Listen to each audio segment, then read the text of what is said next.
உலக நிதி நிறுவனங்கள் எல்லாம் பல ஆயிரக்கணக்கான கோடி பாகிஸ்தானுக்கு கொடுத்தாலும் இந்தியா செய்த ஒரு மாபெரும் சாதனை உலகத்திற்கு என்ன என்று கேட்டால், உலகத்தில் எந்த பாகத்திலும் இருந்தாலும் சரி, ஒரு வன்முறை என்றால் அது பாகிஸ்தான் தான் அதுக்கு வேறு. அந்த deep root is in Pakistan. அதை கண்டுபிடித்து அமெரிக்கா ரெண்டு பக்கமும் வேலை செஞ்சாங்க. தொட்டிலையும் ஆட்டி விட்டாங்க, குழந்தையும் கிள்ளி விட்டாங்க. they encouraged us. அது சில ரகசியங்களை எல்லாம் சேனல் 5 தமிழ் மூலமாக, ஸ்ரீதர் மூலமாக நான் சொல்லிக் கொள்வதில் பெருமை அடைகிறேன்.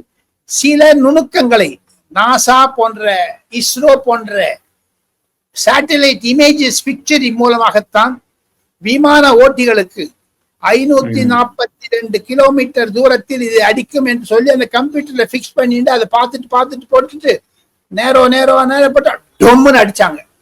ஆக மொத்தம் அதற்கு உதவியது இஸ்ரேல், அமெரிக்கா, UAE போன்ற நாடுகள். எக்ஸ்சேஞ்ச் ஆஃப் இன்டெலிஜென்ஸ் இருக்கிறத நிறைய பண்ணியிருக்காங்க. அதற்கு அஜித் தோவலுக்குத்தான் அந்த மாதிரியான ஒரு சாதனை சாரும். Director general of military operations air, director general of military operations navy, director general of military operations army, இந்த மூவரும் செய்து சொன்னதுதான் மாபெரும் சாதனை. முப்படை தலைவர்களுக்கு செய்த சாதனை.